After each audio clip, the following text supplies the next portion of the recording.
Hola, buenas tardes. Bona tarda. Benvinguts a la sesión de webinar. Bienvenidos a esta sesión de webinar. Vamos a esperar unos minutos a que se vayan conectando todos los participantes antes de empezar. Veo que vais entrando bastante rápido. Bueno, como sabéis, se han ido haciendo un ciclo de webinars desde la Facultad de Ciencias de la Salud Blanquerna, Universitat Ramon Llull, y cada uno de estos webinars están vinculados a uno de los másters o formación de posgrado. En este caso, hoy el webinar que presentaremos está vinculado al máster universitario de fisioterapia infantil.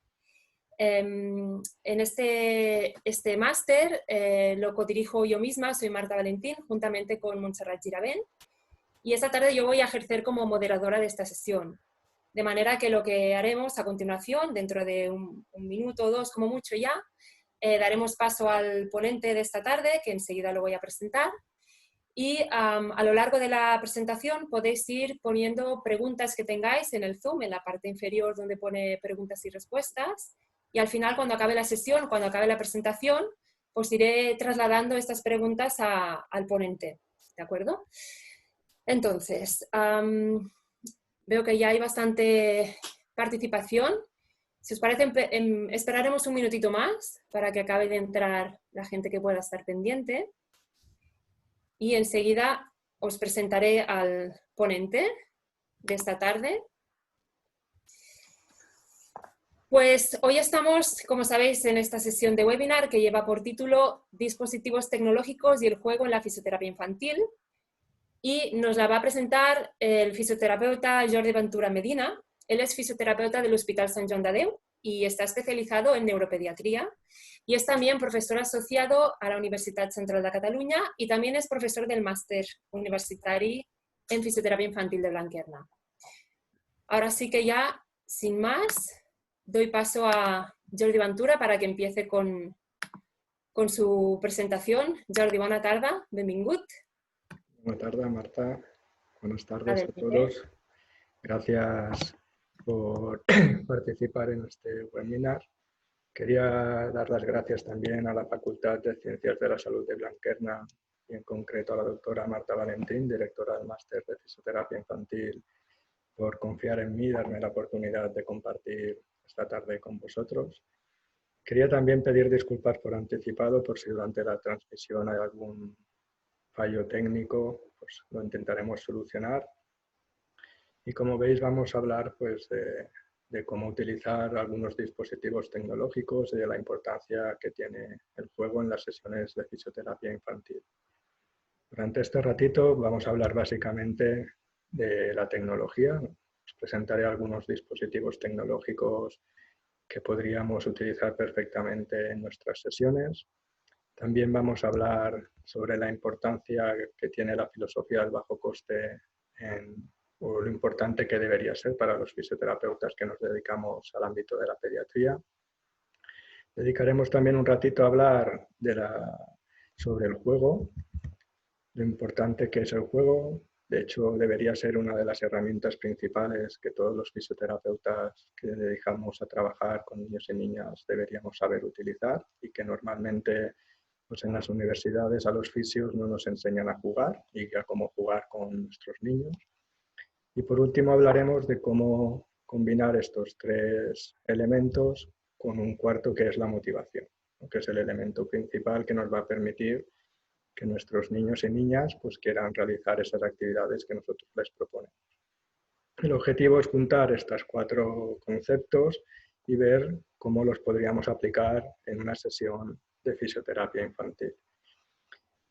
Hacer este webinar es un poco complicado porque, por ejemplo, esta clase en el máster de fisioterapia infantil de Blanquerna pues son unas 8 horas y tenemos entre 30 y 40 minutos para explicaros pues, alguna pincelada sobre estos conceptos.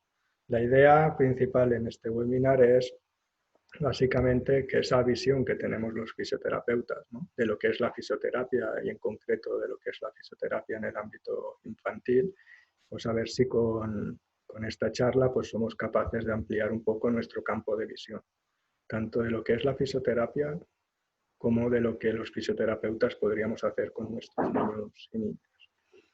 Había preparado una sesión un poco más interactiva, utilizábamos algunas herramientas que se utilizan también en formación para fomentar la participación de las personas que están escuchando, pero era muy probable que no funcionasen durante la transmisión. Así que os voy a hacer 3 preguntas.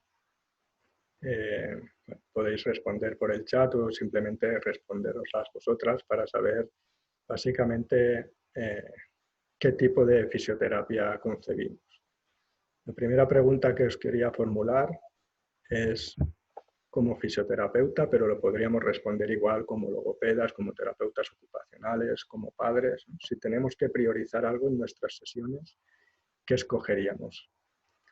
¿Priorizamos la calidad de movimiento o priorizamos la funcionalidad de nuestros niños y niñas? Os dejo 2 segundos para pensarlo porque no hay una opción correcta y una equivocada. Simplemente es 2 enfoques distintos de lo que es la fisioterapia. Y os voy a responder con un vídeo sobre cuál sería mi respuesta. Creo que de esta manera lo vamos a entender mejor. En el vídeo que veis, pues sería aquel fisioterapeuta que responde calidad de movimiento, un patrón de marcha perfecto con sus distintas fases de apoyo, oscilación, despegue, sus subfases. Y ahora lo que vemos es un fisioterapeuta o una fisioterapeuta que aboga por la funcionalidad, que permite que nuestros niños y niñas con distintos grados de diversidad funcional desarrollen sus capacidades. Unas capacidades que, como veis en el vídeo, pues este niño tiene un patrón de marcha, digamos que poco ortodoxo, que puede fomentar pues, deformidades del sistema musculoesquelético. El fisioterapeuta que aboga por la calidad de movimiento, pues debería sentar a este niño en una silla de ruedas, autopropulsable o eléctrica, mientras que él o la fisioterapeuta que aboga por la funcionalidad, pues es el responsable de que este niño pueda participar en su entorno social, en su escuela, con sus amigos, sus compañeros, su familia. Evidentemente va a quedar el último en la carrera, pero el mérito no es el quedar el último, sino el participar. Gracias a que alguien, sea un o una fisioterapeuta, le ha dado la oportunidad de desarrollar sus capacidades. Cuando trabajamos como fisioterapeutas en calidad de movimiento, lo que acostumbramos a ver son las limitaciones de nuestros niños y niñas. Mientras que los fisioterapeutas que trabajamos más por la funcionalidad, lo que vemos son las capacidades que nuestros niños y niñas tienen. El vídeo ahora se volverá a acelerar, pero creo que es importante verlo hasta el final, porque lo que estáis viendo, este compañerismo, este poder participar, desarrollar su autonomía, tener una recompensa a su esfuerzo, solo es posible porque ha habido un profesional que ha confiado en este niño. Ha confiado y le ha dado la oportunidad de desarrollar estas capacidades motrices que tiene, con sus limitaciones, con sus patrones anormales. Pero este vídeo es el ejemplo de lo que significa o de lo que es ser un fisioterapeuta que apuesta por la funcionalidad de nuestros niños y niñas.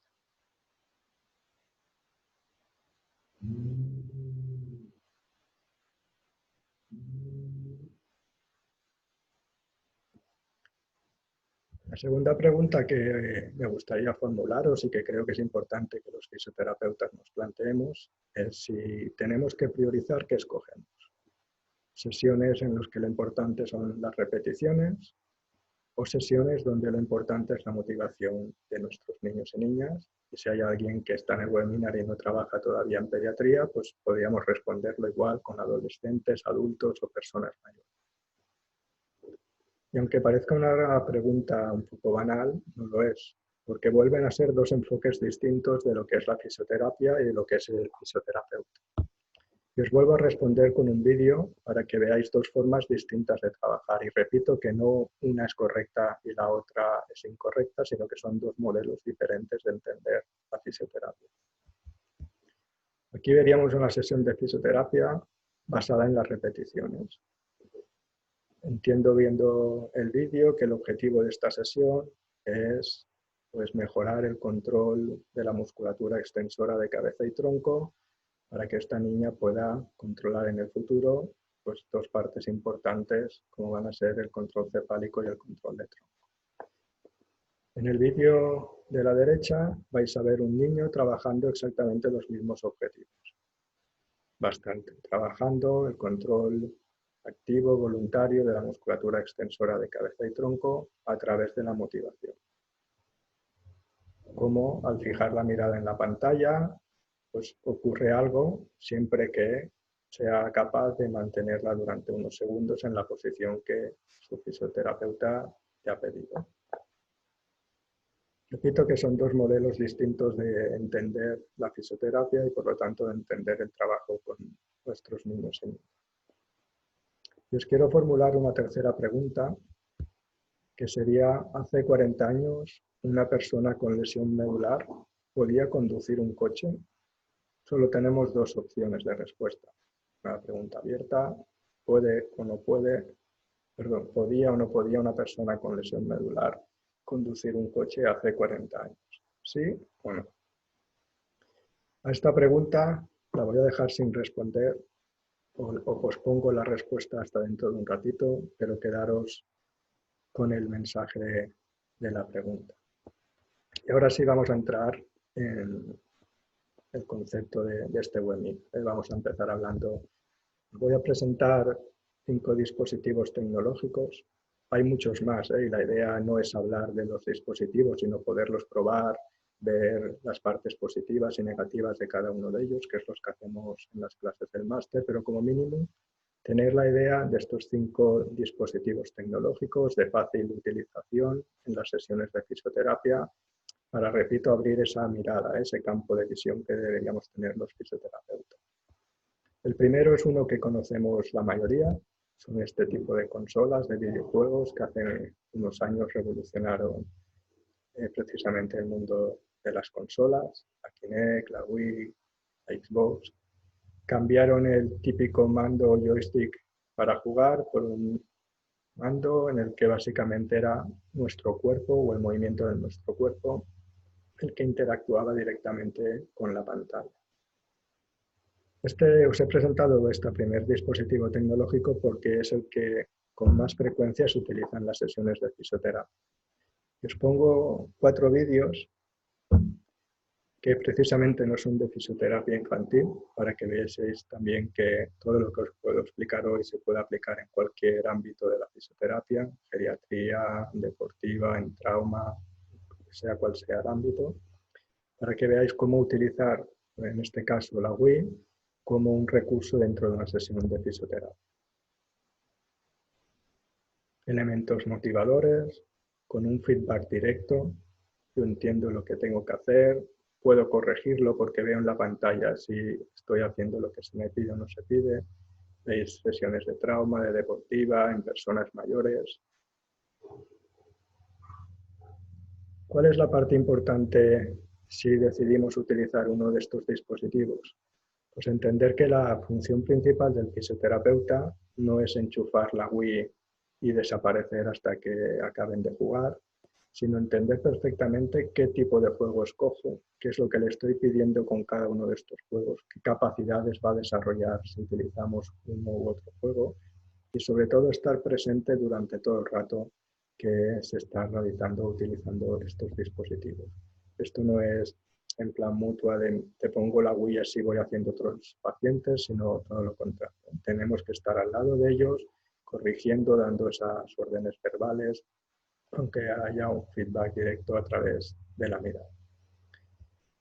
Como sabéis, solo vamos a evolucionar como profesión, como carrera, si nos basamos en la evidencia científica, y os quiero enseñar, de forma rápida, pues cómo hacemos una búsqueda preliminar en cualquiera de las páginas donde buscamos artículos y lo que hacemos es poner Wii y rehabilitación, pues veréis que aparecen un montón de artículos, hasta 397, que nos hablan sobre el uso de la Wii en rehabilitación y por lo tanto nos demuestra la evidencia científica que no solo es una quimera utilizar la Wii en las sesiones, sino que está respaldado porque hay unos beneficios según marcan estos estudios. Incluso en la Wii, si profundizamos un poquito más, tiene un segundo mando que en lugar de utilizarlo con las manos se utiliza con los pies, que es el Balance Board. Pues incluso hay estudios que se especifican en este tipo de mando, ¿no? Si ponemos el uso de la Balance Board, pues vemos que aparecen 104 artículos. Comparados con otras técnicas o otros métodos y otras patologías, pues evidentemente no son muchos artículos científicos, pero cada vez se hacen más estudios para demostrar la evidencia, la efectividad de este tipo de consolas en los tratamientos de fisioterapia, ya sea infantil o en adulto. Y pasa lo mismo con las otras tipos de consolas. Si buscamos con la Kinect, pues vemos que aparecen 20 artículos, para que veáis que realmente el uso de esta tecnología pues, se basa en una evidencia científica y cada vez se va ampliando estos estudios. Os quería presentar un segundo dispositivo tecnológico, que es el LinkMotion. Es un sensor de movimiento de alta precisión que permite sobre todo trabajar todo lo que es la manipulación fina y manipulación gruesa en extremidad superior, dedos, manos y brazos.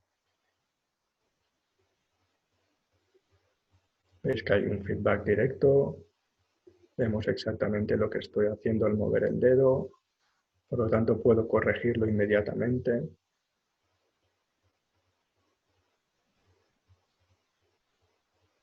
La precisión del movimiento que realizo se traduce de forma exacta en la pantalla, da igual si es una mano o las dos. Aspectos positivos de este dispositivo tecnológico es pues, que tiene un precio relativamente económico.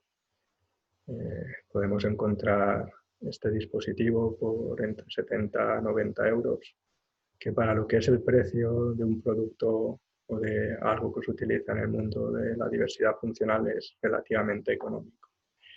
El aspecto negativo, para hablar de los pros y los contras, pues precisamente es que si me va bien el dispositivo con las aplicaciones que vienen por defecto, perfecto, pero si necesito algo diferente, pues hay poco margen de modificación de los programas. Entonces, si realmente eso que ya existe me va bien, pues perfecto, porque solo se conecta por USB y ya puedo utilizarlo. Pero si esos juegos o esa tecnología necesito adaptarla a las capacidades o necesidades de nuestros niños y niñas, pues ahí ya no nos sirve. El tercer dispositivo que me gustaría presentaros es un dispositivo que nos permite una gran creatividad. Os voy a hablar del Makey Makey, es también muy económico. Si un caso lo que voy a hacer es empezar, seguiremos igual. Os presento el vídeo y luego os comento algunos detalles.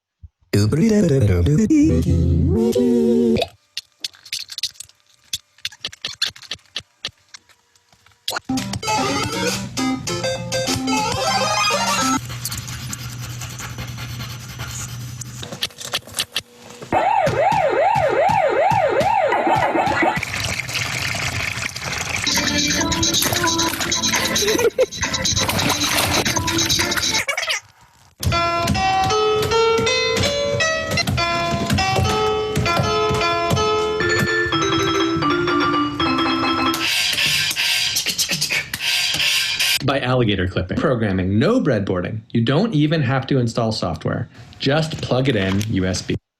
Partes buenas del Makey Makey. Muy económico, entre 40 y 60 euros. No necesitas saber de programación, simplemente conectas el USB. En la pantalla podéis ver que hay una flecha hacia arriba, abajo, derecha e izquierda, como los botones del portátil o del ordenador. Un clic y un space, el intro y el espacio. Si le diésemos la vuelta a esta placa, que es una placa de Arduino, pues veríamos unos pins para las letras. Entonces, en función de nosotros conectamos estos cables, estamos convirtiendo las teclas del ordenador en un pulsador. Y funciona básicamente con todo aquello que es conductor. El carboncillo del lápiz, la plastilina, el agua, la fruta, el cuerpo humano. De forma que, aparte de programas que ya están diseñados para utilizarse con el Makey Makey, si sabemos utilizar el PowerPoint, pues podemos hacer cualquier tipo de aplicación para que nuestros niños y niñas, a través del movimiento de una parte de su cuerpo, pues puedan trabajar tanto en movimiento como aspectos cognitivos, relacionales, sociales, etc. Y nos permite una gran creatividad y una 100% de modificación de las cosas que nosotros queremos utilizar, a diferencia del Leap Motion, donde básicamente te tienes que conformar con los programas que ya están diseñados. La siguiente aplicación o dispositivo tecnológico que os quería presentar es una aplicación que está desarrollada por una empresa tecnológica conjuntamente con el Hospital Niño Jesús de Madrid y en concreto por los fisioterapeutas de este hospital.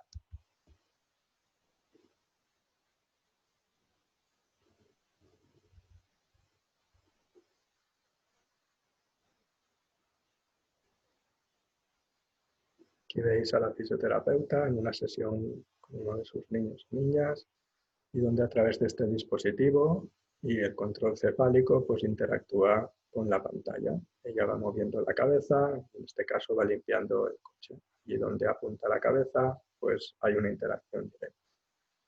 La parte buena es que, una vez más, hay fisioterapeutas que no se conforman con lo que existe comercialmente y se involucran en proyectos de investigación o creación de nuevas aplicaciones o dispositivos. De forma que cada vez más yo creo que los fisioterapeutas deberíamos estar sí o sí en este tipo de programas. En este caso es un programa específico para niños y niñas con parálisis cerebral, pero que se puede utilizar en otros ámbitos, y ahí ya va un poco la función y la creatividad de cada uno de nosotros. Y el último dispositivo que os quería presentar, porque es algo que cada vez se va en más y que estamos más habituados a ver en plan sesiones de juego, es el uso de la realidad virtual. En este caso, se están diseñando cada vez más programas donde, aparte de jugar, se le está dando una visión terapéutica a esta realidad virtual, como vais a ver ahora en el vídeo.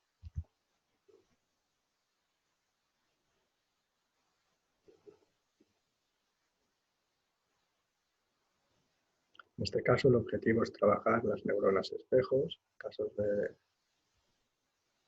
determinadas lesiones cerebrales, y donde al realizar un movimiento de la mano derecha, pues vemos que el cerebro lo estamos engañando y él lo que ve es que la mano izquierda también está realizando ese movimiento. Algo que ya hacíamos los fisios en nuestras sesiones de fisioterapia neurológica, y ahora en este caso nos aprovechamos de un dispositivo como puede ser la realidad virtual, pues para favorecer el desarrollo o la estimulación de estas neuronas espejo. Bueno, como veis es una pincelada sobre distintos dispositivos y hay muchos más, pero el objetivo es que realmente abramos esa mirada de lo que es y lo que deberíamos entender en nuestras sesiones de fisioterapia. Ahora tocaría hablar básicamente de lo que es la filosofía del bajo coste, que se fundamenta en 3 pilares que ahora os explicaré, y que los fisioterapeutas de por sí, 2 de ellos, digamos que ya más o menos ya los tenemos integrados en nuestro ADN. Los 3 pilares de la filosofía del bajo coste nos dicen: el primero, que tenemos que adaptar o inventar. Adaptar todo aquello que ya existe, pero que no nos da una respuesta totalmente satisfactoria a las necesidades de nuestros niños y niñas. Os pongo un ejemplo para que lo entendáis. Si yo voy a una zapatería, me compro una plantilla de estas que van por números, por líneas, el 39, el 40, 41, 54, 55. A mí ese producto comercial, que está diseñado y fabricado en serie, no me sirve absolutamente nada. Lo que tengo que hacer es adaptarlo. Entonces cojo unas tijeras, las recorto por la línea y ahora ese producto adaptado sí que da respuesta a mis necesidades. Esto, que para nosotros puede parecer una chorrada, para los niños y niñas con diversidad funcional es su día a día. Y los fisioterapeutas debemos dominar este campo y estamos hartos de hacer un montón de adaptaciones precisamente para encontrar la respuesta adecuada a cada una de las necesidades y problemas de nuestros niños y niñas. El bajo coste nos dice algo más, y si ese producto comercial ni tan siquiera existe, entonces ¿qué hacemos? Pues tenemos dos opciones. Decirle a la familia que como no hay nada que exista que dé respuesta a las necesidades de su hijo o hija, pues no podemos hacer nada, o rompernos los cuernos intentando pensar en una solución, es decir, en inventar, en dar respuesta a algo partiendo de cero. Y en eso los fisioterapeutas creo que dominamos el mundo de la detección de las necesidades de nuestros niños y niñas. Somos capaces de entender el problema y de buscar una solución, pero no siempre sabemos materializarlas, no siempre sabemos construirlas. Y eso es lo que nos dice el segundo pilar del bajo coste, que tenemos que trabajar en equipo, tenemos que ser capaces de no solo trabajar con otros fisioterapeutas, sino con otras profesionales, terapeutas ocupacionales, logopedas, maestras, informáticos, ingenieros, de forma que esa necesidad que hemos detectado en nuestros niños, esa adaptación, invento que sabemos que es la respuesta ideal a sus problemas, ser capaces de sumar habilidades y conocimientos con otros profesionales y materializarlas. Y el tercer pilar nos dice que esa materialización, esa adaptación, ese invento que hemos creado, debemos ser capaces de compartirla con el resto de la sociedad, de capacitar a las familias y al resto de profesionales para que sean capaces de reproducirlas. Para ello, las personas que trabajamos bajo la filosofía del bajo coste, utilizamos unas licencias que se llaman Creative Commons, que permiten a cualquier persona en cualquier parte del mundo reproducir esa adaptación, ese invento, sin tener que pagar derechos de autor, ni patentes, ni propiedades intelectuales, ni ninguno de estos cánones. Simplemente es una donación de ese conocimiento que tenemos a la sociedad. Esto es algo que los fisioterapeutas tenemos por la mano, adaptar, ¿no? Inventar, crear. Sabemos utilizar el yeso para hacer distintos tipos de adaptaciones, asientos moldeados, altos, bajos, en ABD, sin ABD, y pedestadores de todo tipo, anteriores, posteriores. Y el yeso es un material que conocemos y que sabemos utilizar, o que la mayoría de fisioterapeutas pediátricos utilizamos con cierta facilidad y habitualidad en nuestro día a día. Pero podemos hacer exactamente las mismas adaptaciones y otras muchas utilizando otro tipo de material que muchas veces los fisios no conocemos, no estamos tan habituados a trabajar. Por ejemplo, el cartón. El cartón es un material muy barato, muy fácil de trabajar, que nos permite hacer adaptaciones mucho más importantes de las que hacemos con el yeso y que tiene una resistencia absoluta, se vuelve súper duro una vez lo hemos trabajado y hemos hecho todos los pasos. Y deberíamos saber utilizar precisamente o hacer adaptaciones con el cartón o también con el Porexpan. Cada vez hay más fisios que utilizan el Porexpan para hacer los asientos moldeados o los bipedestadores. Es un material también muy económico, muy fácil de trabajar. Desde mi punto de vista es un poquito guarro. Te pasas el día después sacando bolas de Porexpan de todas partes. Pero en el proceso final, una vez le hemos puesto la cinta al carrocero y lo hemos barnizado, es tan duro como si fuese el yeso, pero pesando, si no la mitad, casi 3/4. Pero vendría a ser lo mismo, es saber utilizar el yeso, el termoplástico, el cartón, el Porexpan, otros materiales para hacer esas adaptaciones que nuestros niños y niñas sí o sí necesitan. Dentro del bajo coste no todo es la utilización de materiales, digamos, manuales, que nos tenemos que ensuciar la mano. También utilizamos la tecnología. Os quiero presentar algunas adaptaciones hechas desde la filosofía del bajo coste, precisamente para estimular o la motivación o las capacidades de nuestros niños y niñas. Os presento las de Marc Saint-Climent. Este chico trabaja en TV3, su mujer es la Marta Not, fisioterapeuta de Manresa, profesora de la Universidad Central de Cataluña, tiene una clínica de neurología y todos sabemos que caminar por las paralelas es muy aburrido, que hacer la bici estática, la elíptica, la cinta rodada es muy aburrido. Diseñaron este dispositivo con unos imanes de forma que mientras caminan, pedalean o corren, en la pantalla existe un movimiento y cuando paran, el vídeo se para. De forma que utilizamos en este caso la tecnología con una placa de Arduino, una Raspberry Pi, para buscar un elemento motivador. A partir de aquí, pues hemos elaborado distintos vídeos.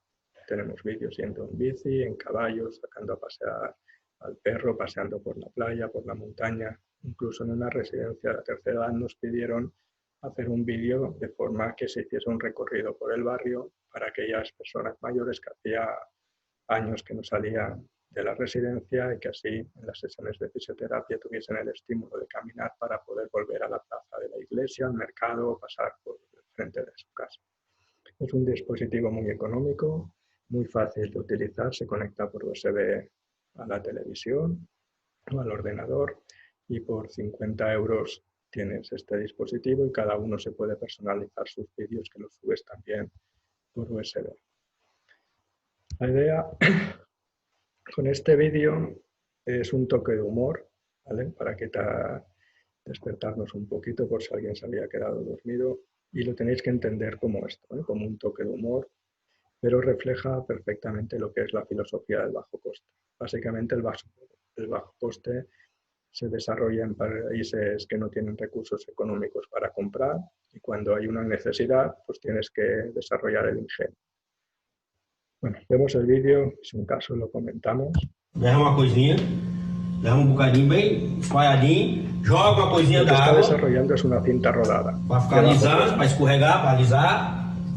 Pronto. Pronto. Tá feita a sua esteira. Só isso. Como é que você vai fazer o exercício? Assim, ó. Ó. Aí você faz o exercício, vai. Meia horinha, né? Com meia hora você tá com a barriguinha seca, bonitinha, não precisa se preocupar. Pode aumentar a velocidade se você quiser. Você aperta aqui no botão, aí aumenta a velocidade, vai aumentando. Quanto mais você apertar, mais você vai correndo. Os repito, se tiene que entender como ese toque de humor, pero básicamente el bajo coste es esto. Tengo una necesidad o detecto una necesidad, un problema y tengo que buscar una solución. No puedo pagarla o lo que tengo que pagar realmente no llego a nivel económico, por lo tanto me busco un poquito los recursos para poder dar esa respuesta a esa necesidad que hemos detectado. Hay gente o colectivos pues, que de alguna manera critican a las personas que nos dedicamos o que creemos en esta filosofía de bajo coste, pero después se dan situaciones como la que vivimos actualmente con una pandemia del tamaño de la que es el COVID y en la que los gobiernos no han reaccionado a tiempo, incluso reaccionando pues han comprado material que no era el adecuado y han acabado yendo precisamente a las personas, a esos fisioterapeutas, terapeutas ocupacionales, makers o frikis en general, que tienen su impresora 3D y que han construido esas mascarillas, esas pantallas para que tanto en hospitales, residencias y personas puedan seguir trabajando y cuidando de nuestros familiares. Para que veáis que al final, cuando hay una necesidad, hemos de encontrar una solución y tiramos del ingenio, que es lo que deberíamos hacer como primera respuesta a nuestras necesidades. Dicho esto, mi respuesta a aquella pregunta, a la tercera pregunta que se ha formulado, sobre si hace 40 años una persona con lesión medular podía o no podía conducir un coche, la respuesta es que hace 40 años sí que podía conducir un coche. Lo que pasa es que no existía nadie, no existía un fisio, no existía un terapeuta, no existía un ingeniero, un arquitecto, que hubiese pensado que esa persona con lesión medular tenía unas capacidades y que por lo tanto si adaptábamos el entorno, es decir, si adaptábamos el coche, esa persona podía conducir. Una persona con lesión medular a día de hoy tiene las mismas capacidades que una persona con lesión medular hace 40 años.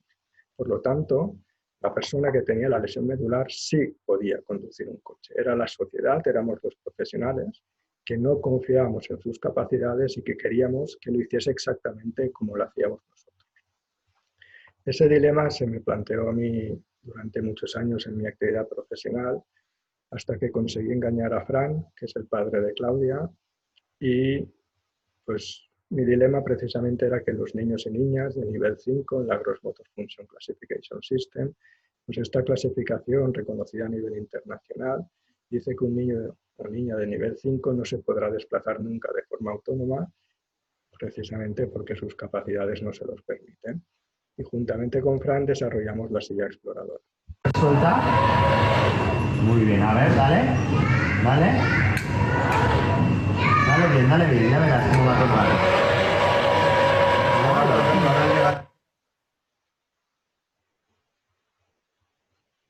Este es el día que hicimos la prueba con Judith.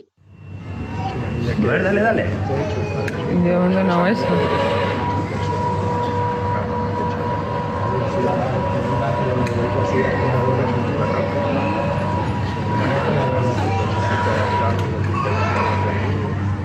Para que se mueva le tienes que dar al pulsador. Dale al pulsador. Toma ya, que estás conduciendo tú. A ver, para, Judith. Ole. A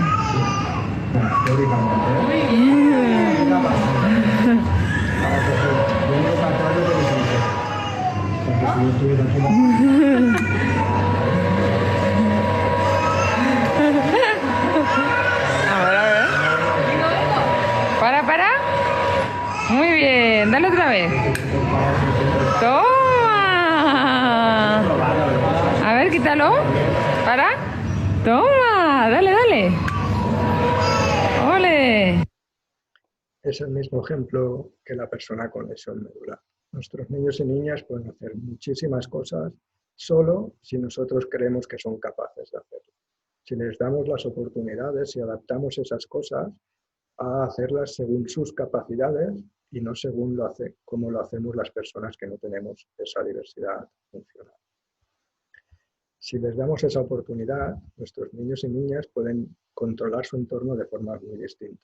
Hemos visto cómo controlábamos con un pulsador, que es ese botoncito que podemos poner en distintas partes del cuerpo. Lo podemos hacer con sensores de voz. No hace falta que sea con palabras, simplemente con una salida de un tono, una vocalización. Podemos controlar el entorno. Ahora hay dispositivos como la Alexia, Google, el OK Google o el Siri. Nosotros hemos conseguido modificarlos de forma que incluso podemos activar el agua caliente de la ducha, de la cisterna, aparte de ponerte tu canal preferido en la televisión o en la radio. Y eso lo pueden hacer nuestros niños y niñas, aunque no sean capaces de decir una palabra concreta.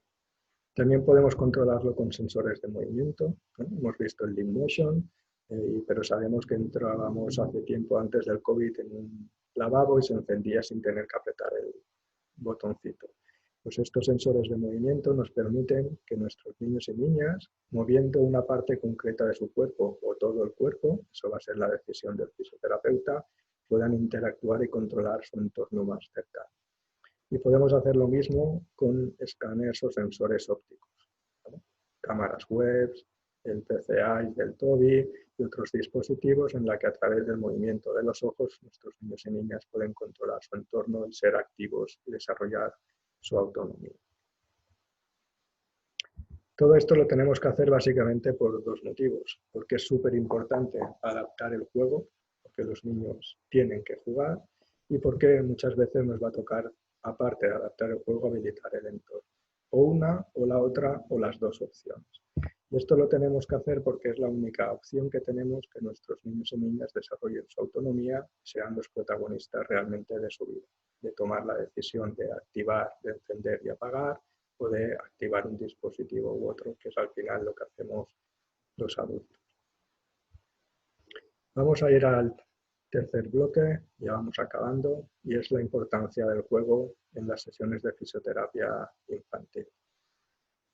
No vamos a hablar tanto de los tipos de juegos, si individual, si con el adulto, si colectivos, si simbólicos, presimbólicos, etcétera, porque no es el objetivo de la charla, sino básicamente vamos a ver que el juego es una actividad inherente al ser humano, que todos los niños juegan para pasárselo bien, juegan para relacionarse con su entorno, con sus amigos, su familia, con el espacio físico. Y de hecho los niños no juegan para aprender, sino que por el hecho de jugar aprenden. Por eso ha de ser la herramienta principal del fisioterapeuta pediátrico. El juego ha de tener dos componentes. Uno es la motivación y el otro es la participación. No hay ningún niño que juegue si está mirando. Para jugar tenemos que participar. Y participamos si lo que nos proponen nos gusta. Por lo tanto, si hay motivación y hay participación, pues para nuestros niños van a conseguir aprender un concepto teórico, aprender un movimiento, aprender una sensación, aprender unas reglas, aprender. ¿Qué pasa con los niños y niñas que tienen diversidad funcional, sea cual sea su grado? Da igual si son de nivel 1, 2, 3, 4, 5. Pues que si la motivación o la participación o las dos están alteradas, evidentemente no van a poder adquirir un aprendizaje. Y por desgracia, a los fisios no nos enseñan a jugar en la universidad, cuando debería ser una asignatura truncal en cualquiera de las especialidades. Yo no sé explicar el juego a nivel teórico y aquí os tengo que pedir disculpas, pero mis clases, cuando hablamos del juego, pues se traducen en alumnos en las que no veis tomando apuntes, no veis ordenadores, sino que experimentan el juego. Tienen que aprender a jugar, a saber lo que se les está pidiendo en cada uno de los juegos, a qué capacidades motrices, sensoriales, a cómo se adapta su cuerpo en función de lo que se les está pidiendo. También aprenden a experimentar alteraciones sensoriales, visuales, auditivas, táctiles, motrices, porque solo cuando nos ponemos en la piel de una persona con diversidad funcional, solo cuando experimentamos ese grado de diversidad funcional o de discapacidad, seremos capaces de entender las compensaciones que su cuerpo le pide que hagamos. Incluso en algo tan sencillo como una alteración de la visión, entendemos que para centrar la mirada, como veis en esta imagen en la que están jugando al Space Cup, llevan unas gafas que no les permiten la visión y las tres personas tienen que hacer una flexión de tronco y de cabeza para focalizar la mirada en un punto en concreto.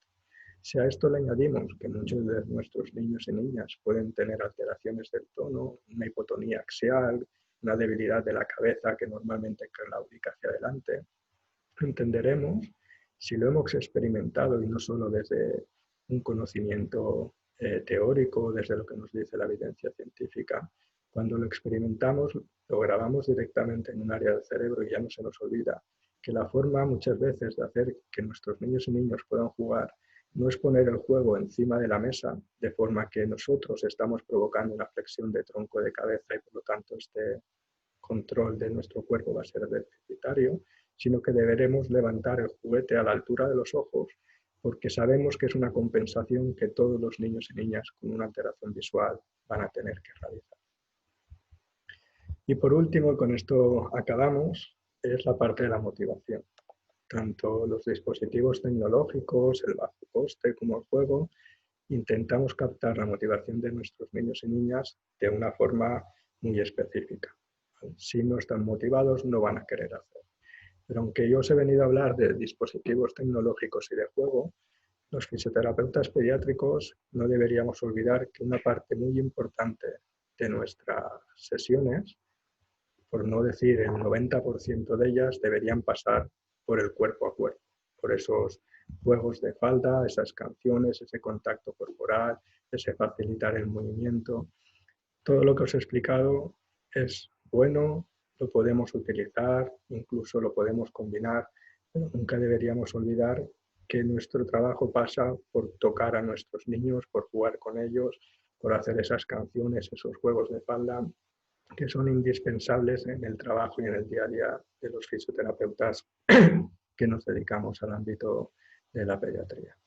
Bueno, hasta aquí sería la parte del webinar. Muchas gracias a todos. Nuestros niños se mueven por motivaciones y los fisioterapeutas, nuestra gran motivación es ser capaces de arrancar esa sonrisa de nuestros niños y niñas cuando alguien cree en ellos y le ha dado la oportunidad de ejercer su autonomía.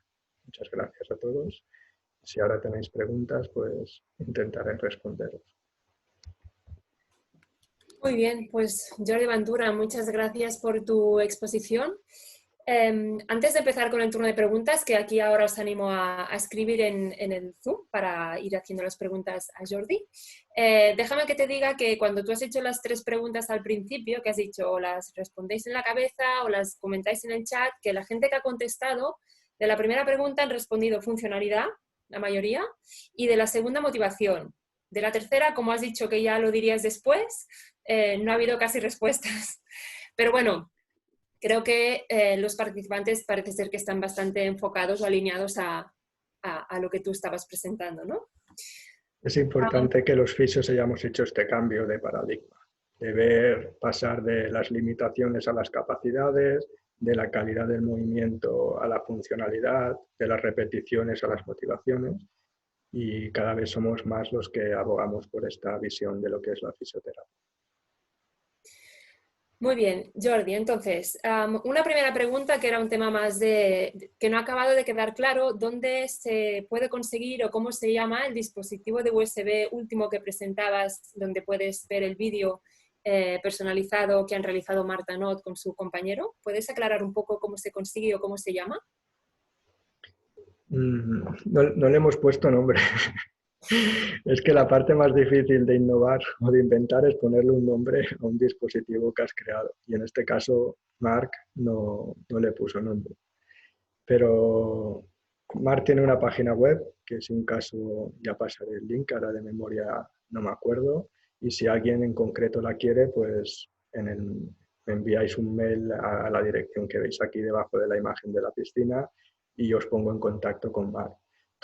Una de las partes complicadas de estos dispositivos es que no se venden.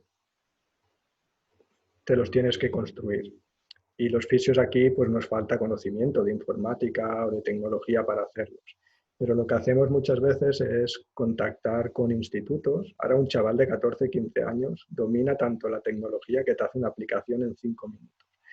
Y las universidades y los institutos, la mayoría de subvenciones las reciben por programas donde tienen un retorno social. Es decir, que si tú vas a un instituto y le dices al profesor o al director, tengo este problema y tus alumnos podrían solucionarlo haciendo esta aplicación o haciendo este dispositivo, os sorprendería la cantidad de respuestas positivas de estos centros, porque hay alumnos brillantes que sacan un 10 en un trabajo, pero ese 10 se queda en el cajón del profesor, mientras que ese mismo alumno puede hacer un dispositivo como el que habéis visto que ha hecho Marc, y que el hecho de que tenga un retorno directo en la sociedad y que una persona o grupo de personas se pueda beneficiar de algo que han construido ellos, pues realmente es muy satisfactorio. En el caso concreto, pues eso, yo os podría poner en contacto con Marc, que va a estar encantado de pasaros los planos o incluso de hacerlo él. Ahí sí que el coste del material se ha de pagar, pero lo que es la adaptación, y si nos pasaría el proceso de cómo hacerlo, y yendo a cualquier instituto o una persona que sea más o menos manitas, os lo podría... Porque al final lo que es importante es el programa informático. Y el programa informático es gratuito y se pasa por USB. Y simplemente tienes que tener a alguien que te conecte esa placa de Arduino y con tu USB la cargas y ya lo conectas directamente en la televisión. Pero hay muchos más dispositivos, aparte del de Marc. Aquí lo que se trata es que en este caso Marta, que era la fisioterapeuta, detectó una necesidad y llamó a la puerta de otro colectivo, que en este caso es su marido, que de esto entiende, y buscaron la forma de construirlo. Muy bien, Jordi. Otra pregunta que nos hacen los participantes es si se puede descargar de algún sitio el Circus Therapy Game que has presentado. Yo creo que el Circus sí que se tiene que pagar una licencia, ¿vale? Es la parte comercial. El trabajador particular puede donar su conocimiento para que se reproduzca bajo la filosofía del bajo coste, pero la que aparece una empresa pues quiere sacar un rendimiento de aquello que ha hecho y es totalmente lícito. Entonces, igual que compramos el Leapmotion y pagamos, pues creo que se tendría que pagar una licencia para poderte descargar esa versión del Circus Therapy Game. Y si alguien es manitas y le gusta la idea, al final, si tienes una webcam, es súper fácil. Yo no sabría hacerlo, pero un informático es súper fácil hacer un programa que utilizando la webcam, la Kinect o el sensor de la Wii, detecte tu cuerpo y simplemente lo otro es un programa en PowerPoint, en Scratch o en otras aplicaciones que son las que nuestros niños en quinto o cuarto de primaria están utilizando para saber programar. De hecho, yo en la escuela de mis hijas les engaño para que hagan programas de este tipo y así tienen un retorno a la sociedad. Los chavales están encantados y nuestras familias más porque obtienen un producto totalmente personalizado a las necesidades de sus hijos. Otra pregunta, Jordi, es que ¿por qué hay más evidencia científica de utilizar la consola Wii que otras consolas que también has comentado?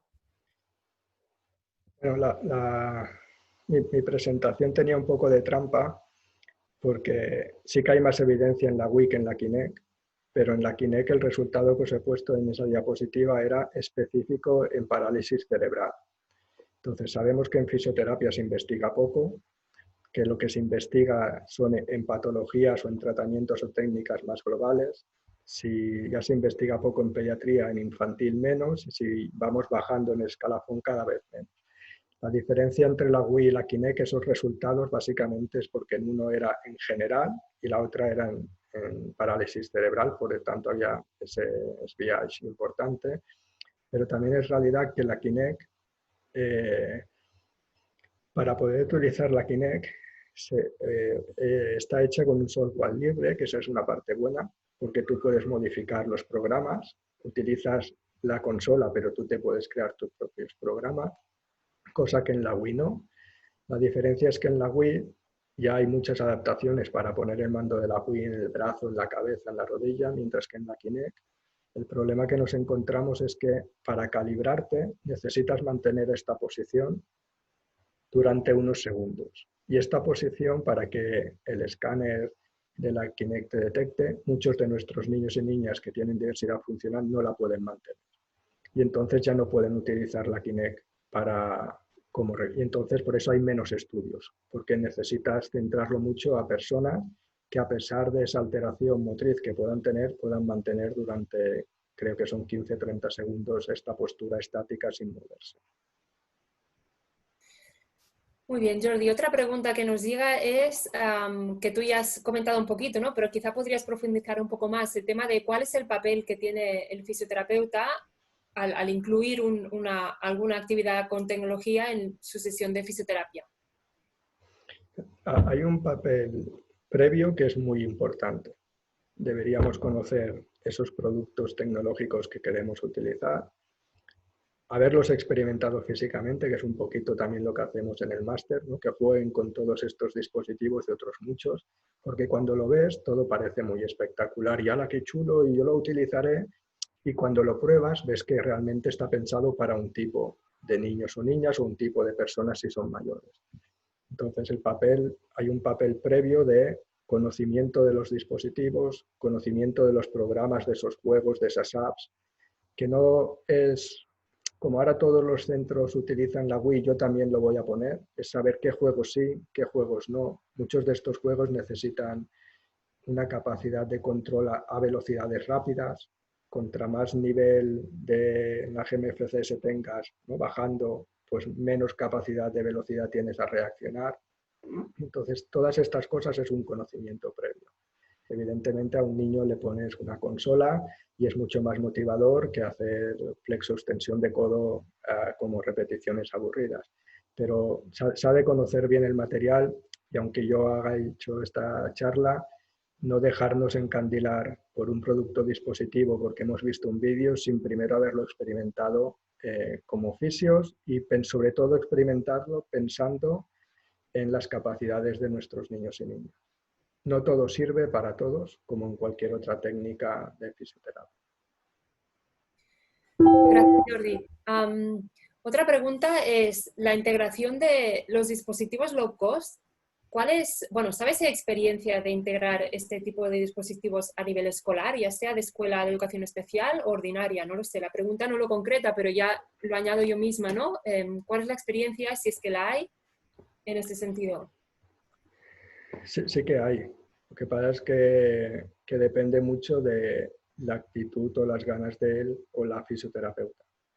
Claro, yo me muevo en un mundo en el que básicamente los fisios de escuelas de educaciones especiales pues ya conocemos mucha de esta tecnología, muchas de estas aplicaciones o programas y es fácil utilizarlo porque una vez lo has hecho, la primera vez que utilizabas un PowerPoint era como muy complicado, en cambio ahora todo el mundo sabe hacer una presentación con el PowerPoint.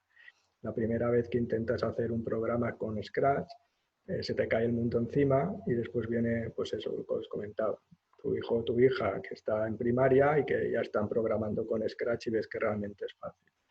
Entonces, ahí es un poquito la actitud del fisio. Si el fisio se limita a lo que has aprendido en la universidad y a lo que te venden las ortopedias, o tienes más inquietudes y te mueves un poquito.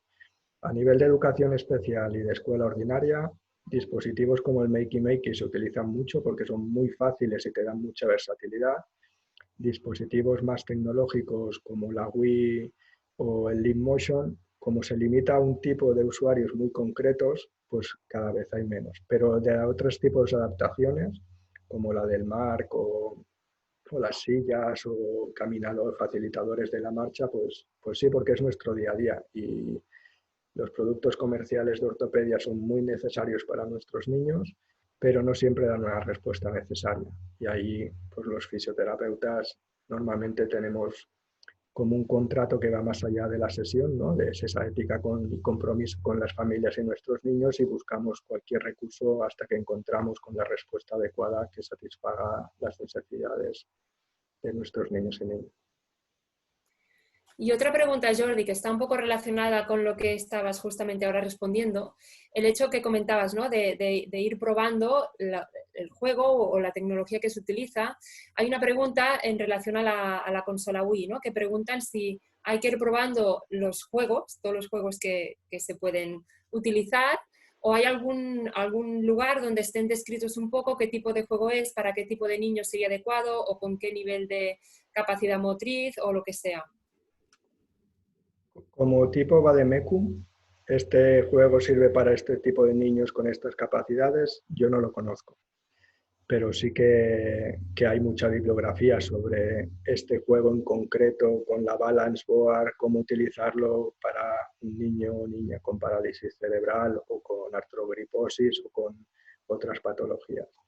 Esa es la parte también importante de compartir. Si yo tengo una experiencia con la Wii, con unos juegos determinados y me la quedo para mí, pues se benefician los niños con los que yo trabajo. Si tenemos esa capacidad de compartir con otros y otras fisioterapeutas, podríamos realmente hacer ese listado de juegos para facilitar el trabajo. Yo no conozco que exista ese vademecum. Nosotros, por ejemplo, en las clases del máster sí que probamos unos cuantos juegos y vemos en los pros y los contras de cada uno, si para qué tipo de niños, si los de nivel 1, 2, 3, 4, 5, pero yo no conozco que realmente exista este listado explicativo. Ahora tenemos un comentario de una participante que trabaja en una escuela de educación especial y nos comenta que en su escuela ella utiliza la mayoría de los dispositivos que has planteado y que es con un buen resultado, con lo cual, ¿no? Lo que comentas de hacer equipo y hablar entre los fisios, pues puede ayudar a desarrollar este tipo de vademecum, que también podría ser bastante útil, ¿no? Tener una cosa definida de este tipo. Yo creo que sería útil. Yo personalmente no creo en los vademecums. Creo que cada niño es distinto y que tendríamos que saber personalizar cada una de las sesiones, que al final es lo que nos pasa. Un día pruebas una sesión, sales súper orgulloso, la sesión siguiente vuelves a probar lo mismo y la respuesta es cero y te tienes que ir reinventando cada vez. Pero sí sería muy práctico, ¿no? Poder compartir todos estos conocimientos y estos trabajos y estas probaturas que vamos haciendo, porque a veces no lo hacemos por desconocimiento. Si no sabemos que existe el Makey Makey, el Leap Motion, otros muchos, pues no los vamos a probar, y es una lástima porque sí tienen un buen resultado para algunos niños, que otros no puedan tener ese beneficio simplemente porque no se conoce, es una lástima. Claro, la cuestión esta del vademecum venía a raíz de que esta persona preguntaba, ¿no? A nivel económico, pues dirías, pues voy a adquirir X juegos porque van orientados hacia este tipo de capacidades funcionales. En ese sentido, entiendo que sí, que podría ser útil entendiendo las limitaciones que tú acabas de... Sí, incluso en la Wii tiene un juego que se utiliza con la balance board y que es específico para trabajar el equilibrio, ¿vale? Incluso puedes sacar unas estadísticas y ver si realmente el apoyo es en el pie derecho o en el izquierdo, en la parte anterior y posterior. Y ahí también participaron unos fisioterapeutas para que, en este caso, esta empresa desarrollase ese programa. Pero sí, al final te has de poner y probar y entender que a más estímulo y más velocidad, menos niños son candidatos a utilizar. Por lo tanto, contra más despacito sea la respuesta que se le pide a nuestros niños, pues más cantidad de niños van a poderse beneficiar de ese juego. Otra pregunta más, Jordi, es sobre la silla exploradora. Preguntan si tiene algún tipo de sensor tipo aparcamiento, ¿no? Que te avise de que estás llegando a chocar con algo, o solamente el botón es para avanzar y para parar. La silla tiene 4 programas distintos de conducción. Desde el joystick, para cuando nos encontramos ese médico que nos dice que no le va a prescribir una silla eléctrica convencional porque no hemos demostrado que la pueda llevar. Entonces, pues la silla te permite demostrar al médico que la puede llevar y por lo tanto que la tiene que prescribir. A el último de los programas, que sería más para los niños de nivel 5, en la que simplemente activando el pulsador, la silla detecta por sí sola los obstáculos y ejerce ella la maniobra para esquivarlos. La silla dispone de 4 sensores de distancia por ultrasonido, ¿vale? Emite un sonido, choca contra un obstáculo, ese sonido vuelve a la silla y en el Arduino, que es esta placa que os comentaba, tiene un programa informático que le dice a la silla pues, si ese obstáculo está a 2 metros o a 15. Entonces la silla, con esa información que recibe, decide girar a la derecha o a la izquierda para esquivar el obstáculo. De forma que es imposible que el niño o la niña se choquen. Jordi, vamos a hacer una última pregunta ya para ir cerrando la sesión, si os parece. Y sería, todos estos dispositivos tecnológicos que se pueden utilizar en la sesión de fisioterapia o en la escuela, ¿cómo pueden integrarse a nivel familiar dentro del día a día de cada niño?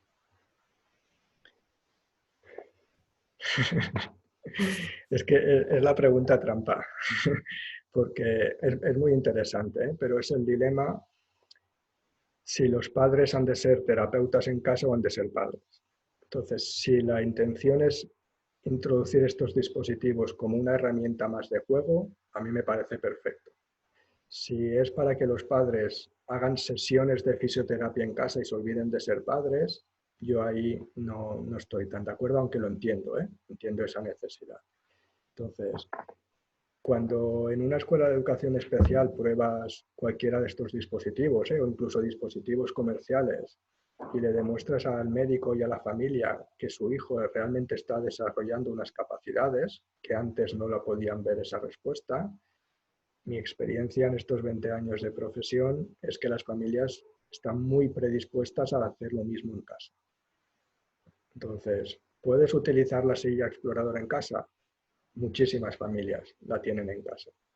¿Puedo utilizar el makey-makey en casa? Pues si es la forma de que tu hijo pueda jugar contigo o que pueda jugar con su hermana, evidentemente que... Pero yo creo que primero necesitamos como profesionales estar convencidos que ese dispositivo es necesario para ese niño, que realmente les da unas capacidades que sin ese dispositivo no puede ejercer, y después hablarlo con la familia. No hay ningún fisioterapeuta en pediatría que no tenga un contacto directo con las familias, que no tengamos un vínculo especial con ellas, y cuando tú hablas con cualquiera de nuestras familias, pues has de ver quién entiende el mensaje y quién le puedes decir blanco y quién lo va a distorsionar y le va a atribuir más capacidades de las que su hijo tiene, y por lo tanto tienes que modular un poquito la respuesta. Pero una vez eso lo tienes claro, cualquiera de estos dispositivos, como otros muchos, si realmente favorecen la autonomía de nuestros niños y niñas, tendrían que estar tanto en la escuela como en casa. Pues Jordi, muchas gracias. No era intencional acabar con ninguna pregunta trampa, ha surgido así. Gracias por tu presentación, por tu exposición. Gracias también a los participantes por haber estado activos con las preguntas y gracias por asistir en este webinar de esta tarde. Muchas gracias a todos. Gracias, Jordi. Gracias, Marta.